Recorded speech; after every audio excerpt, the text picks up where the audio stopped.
자, 회의관리 1급 문제 21번부터 30번까지 한번 보겠습니다. 자, 회의관리 1급 문제 21번입니다. 다음 중 유형자산의 감가상각 대상이 아닌 것은 입니다. 다음 중 유형자산의 감가상각 대상이 아닌 것은 입니다. 아닌 것. 유형자산 자산의 감가상각 대상이 아닌 거는 유일하게 두 가지밖에 없어요. 토지, 건설 중인 자산. 이에 해당한 정답 몇 번? 그렇죠. 3번으로 체크해 주시면 되겠습니다. 1, 2번에 건물이 두 개가 들어가 있는데 사실 이제 건물은 감가상각이 되기 때문에 뭐 사실 큰 의미는 없는 문제인데 나중에 문제 수정을 할 때 변경하도록 하겠습니다. 자, 회의관리 1급 문제 22번입니다. 주식회사 JB는 현재 사용 중인 자산과 교환하기로 합니다. 다음 보기의 내용 중 인식할 토지의 취득원가는 얼마인가? 자, JB는 토지를 보유하고 있으며 공정가치 차이만큼 현금으로 수령하였습니다. 왜냐? A가 더 많기 때문에 현금으로 받습니다. 100만원. 자, 이거 분개해보면 돼요. 자, 토지 A가 자 700만원만큼 처분을 하고요. 그 다음에 공정가치에서 받는 금액이 보통예금이라고 쳐요. 현금이라고 쳐요. 100만원. 그럼 여기에서 토지의 취득원가는 얼마가 돼요? 그렇죠. 600만원이 되는 거죠. 그리고 동종자산은 유형자산 처분 손익을 인식하지 않습니다. 처분 손익을 인식하지 않아요. 그렇기 때문에 이제 차익 맞추기 위해서 이렇게 이제 처리를 하는 거고, 근데 만약에 이종자산이라고 하면은 이제 금액이 좀 달라지죠. 그렇기 때문에 이런 부분도 꼭 알아두실 필요는 있고요. 그래서 22번에 답 몇 번이냐면은 정답은 1번으로 처리해 주시면 되겠습니다. 자, 회의관리 1급 문제 23번입니다. 다음에 무형자산에 대한 설명으로 올바른 것은 입니다. 자, 1번입니다. 무형자산은 내부적으로 창출한 영업권을 인식하진 않는다. 그래서 1번에 대한 얘기는 맞아요, 틀려요? 내부적으로 창출한 영업권은 인식하지 않는 거 맞습니다. 그러니까 영업권은 외부 창출만 해당이 돼요.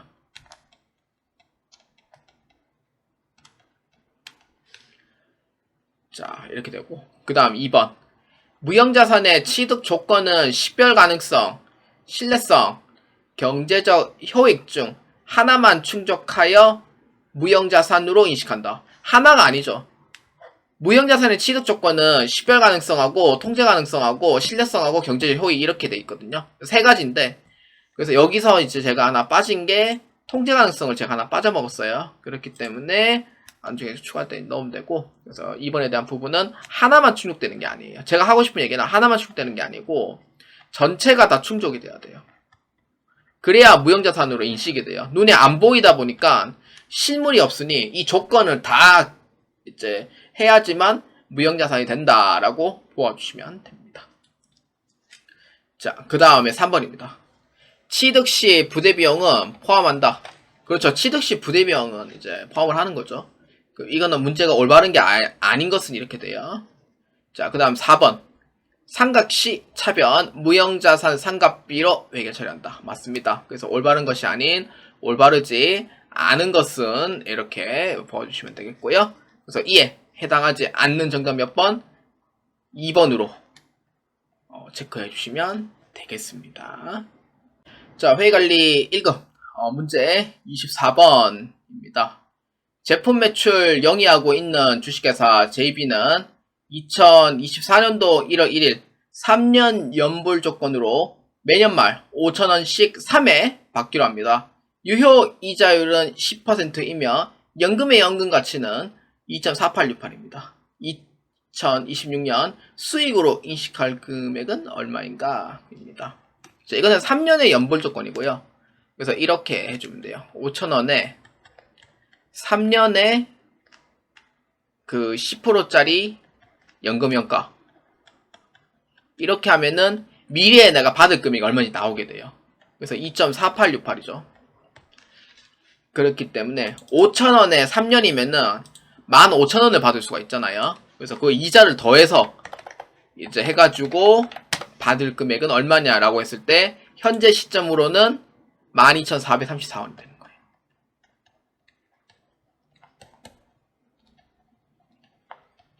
원래는 15,000원 받기로 했지만 세 번 하면 15,000원이잖아요. 근데 현재 가치로 해보니 12,434원이 돼요. 그러니까 물론 이자도 해서 같이 받고 그렇기 때문에 현재로서는 이 정도는 받을 수 있겠다라고 생각을 하는 거예요.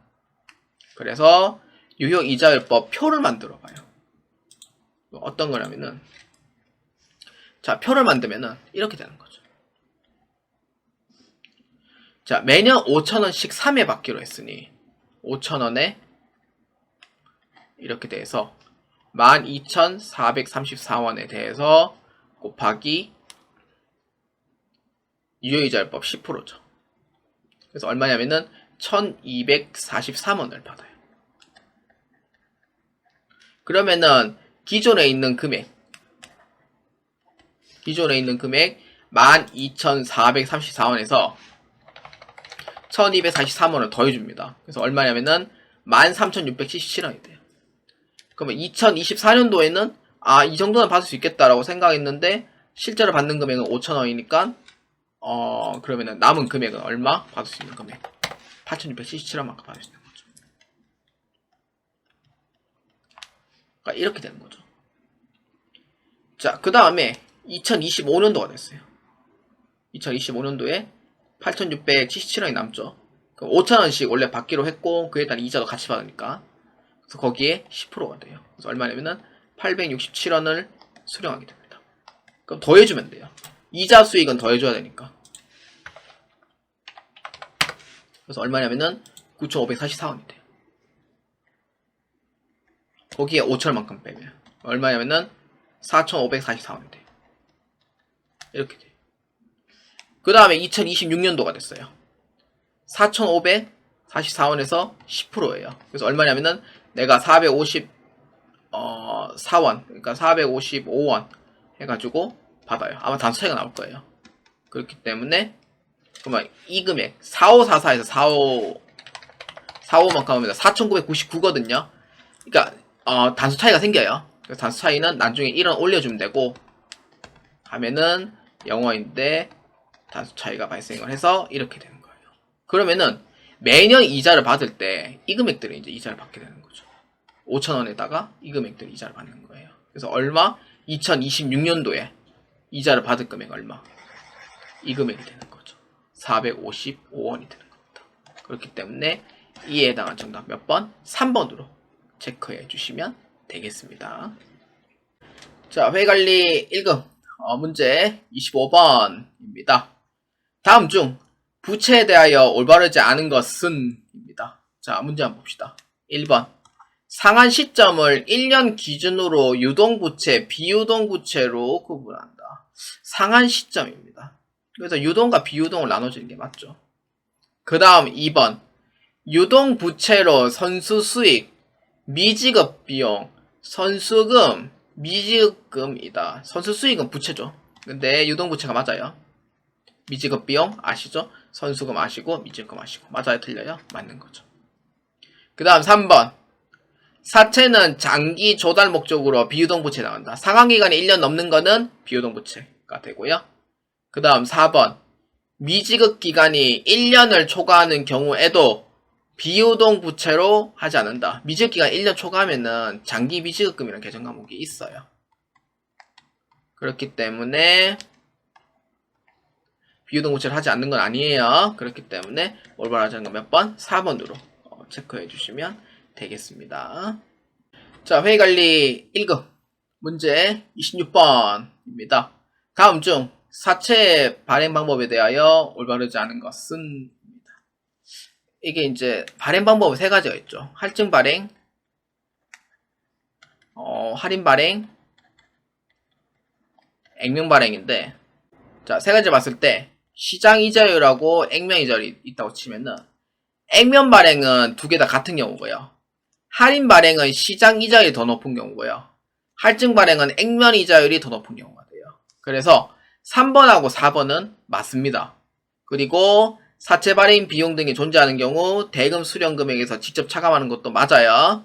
그러면 답은 1번 하면 2번이 되겠죠. 근데 할증 발행이 되려면 어떻게 해야 돼요? 액면 금액이 더 높아야 돼요. 올바르지 않은 거 몇 번이에요? 정답은 1번으로 체크하시면 돼요. 할증 발행 아니가 뭐예요? 할인 발행이 되는 거죠. 그래서 이에 해당한 정답 1번으로 체크해 주시면 되겠습니다. 자, 회계관리 1급 문제 27번입니다. 다음 중 부채 회계 처리로 옳지 않은 것입니다. 자, 1번입니다. 주식회사 JB의 직원과 회식하고 5만원을 신용카드로 결제하다. 신용카드는 돈이 나가는 게 아니에요. 그래서 미지급금으로 처리하는 부분이고, 이거는 유동부채가 해당되는 부분이 맞죠? 복리후생비 맞아요. 그 다음에 기자은행에서 3년 만기 대출 1000만원을 차입하였다. 이자율은 0.2%이다. 맞죠? 이거는 1년 넘으니까 장기 차입금. 이거는 비유동부채가 해당이 되죠. 그 다음 3번. 만수르은행에 차입한 2천만원은 결산일 기준으로부터 1년 이내에 상환일이 도래하여 단기로 대체하다. 그래서 이건 어찌 보면 맞는 것처럼 보이긴 한데, 장기에서 단기 넘어가는 거는 단기 차입금으로 처리하진 않아요. 그렇기 때문에 장기에서 단기로 넘어갔기 때문에, 그러니까 비유동에서 유동으로 바뀌는 거예요. 그렇기 때문에 장기성 유동 부채가 됩니다. 그래서 이 계정 과목으로 처리하셔야 돼요. 그래서 3번은 틀렸다 이렇게 보아주시면 되고요. 그 다음에 직원의 사회보험 및 소득세 등 각 기관의 보통예금으로 이체했다. 그러니까 이건 내 돈이 아니죠. 직원들의 돈을 대신 납부함으로써 이는 유동부채에 해당이 됩니다. 그래서 이에 옳지 않은 건 몇 번이에요? 그렇죠. 3번으로 체크해 주시면 되겠습니다. 자, 회계관리 1급 문제 28번입니다. 다음 해당하는 충당부채로 올바르지 않은 것은 입니다. 자, 1번입니다. 충당부채는 부채로 인식할 수 없으며 최선의 추정치라 하더라도 이는 주석으로만 기재할 수 있다. 이 맞아요? 틀려요? 충당부채는 부채로 인식할 수 있어요. 그러니까 돈이 언제 나갈지 모르는 것 뿐이지. 최선의 추정치 이게 맞아요. 추정치로 해서 하는 거니까 주석으로만 기재할 수 있다는 게 아니고 이거는 재무제표에 반영이 가능하죠. 물론 주석에다가도 기재는 둘 다 가능합니다. 그 다음에 2번 충당부채의 종류는 퇴직급여 충당부채, 하자보증 충당부채, 장기수선 충당부채 등 여러가지 해당된다. 그러니까 뭐 필요한 거 있으면은 뭐 충당부채 이름 넣어도 되니까 맞는 거죠. 그 다음 3번 명목금액과 현재가치의 금액이 큰 차이가 없는 경우 현재가치로 하여 인식할 수 있다. 뭐 상관없습니다. 명목금액과 현재가치에 뭐 큰 차이가 없다. 현재가치 쓸 수 있어요. 그 다음 4번 충당부채는 의무적으로 설정해야 한다는 강제적 규정은 없으며 설정 방법 등 회계 처리에 대한 규정은 존재한다. 뭐 기업 회계 기준에 보면 있긴 한데 강제적 규정은 없는 건 맞아요. 그러니까 퇴직급 충당부채를 의무적으로 뭐 해라라는 회계적 그런 기준 자체는 없어요. 그렇기 때문에 4번에 대한 부분은 맞아요. 그래서 옳지 않은 거 몇 번? 1번으로 체크해 주시면 되겠습니다. 자, 회계관리 1급 문제 29번입니다. 주식회사 JB는 퇴직급여 충당부채를 설정하려고 합니다. 다음 내용에서 12월 31일 결산 시 재무상태표에 반영할 퇴직급여 충당부채는 얼마인가? 입니다. 뭐 이거는 어렵지 않아요. 뭐 유사한 문제도 많이 나왔었고요.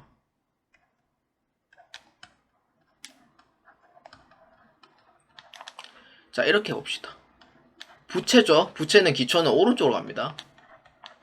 근데 퇴직금을 지급을 했어요. 얼마냐면은 1600만원에 지급을 합니다. 그럼 얼마 남아요? 600만원 남죠.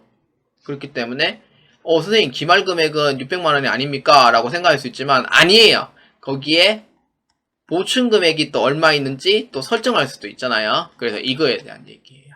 그래서 기존에 있는 금액이 600만원이 남죠. 그 다음에 퇴직금 추계액은 1400만원에 대해서 100%만큼 설정을 해요.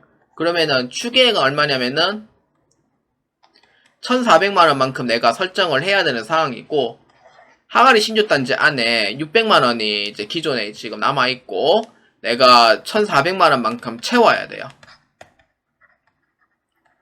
그러면은 기존에 600만원 있으니 얼마만큼 보충하면 돼요? 그렇죠. 800만원까지 보충해주면은 1400만원만큼 넣을 수가 있는 거죠. 그래서 보충 금액은 얼마? 800만원이다 라고 보면 되고, 기말 금액은 얼마예요? 대차평균 원리에 의해서 1400만원이다 이렇게 보면 되죠. 그래서 재무상태표에 반영할 금액은 이 기말 금액으로 보시면 됩니다. 그래서 29번에다 몇 번이에요? 1번으로 체크해 주시면 되겠습니다. 자, 회의관리 1급 문제 30번입니다. 자, 이런 문제는 필수적으로 출제되는 문제입니다. 자, 한번 봅시다. 다음 중 2019년 1월 1일에 설립된 주식회사 JB의 2024년 과세 소득에 대한 자료입니다. 다음 자료를 보고 주식회사 JB의 이연법인세 자산 및 부채는 얼마인가 입니다. 자, 세전 이익이 300만원, 차기 이후 조정할 가산화 일시적 차이 20만원 입니다. 이거는 가산화 일시적 차이는 이연법인세 부채죠. 더해주시면 돼요. 자, 그러면은 세율은 얼마냐면은 10%예요. 이것만 보면 되죠. 그렇죠. 20만원에 10% 하면은 이연법인세 자산인지 부채인지는 그냥 하면 되고요. 이 금액에다가 그냥 10% 해주면은 2만원만큼을 해주면 돼요. 그래서 얼마냐면은 정답은 2번 이연법인세 부채 2만원으로 해주시면 되겠습니다.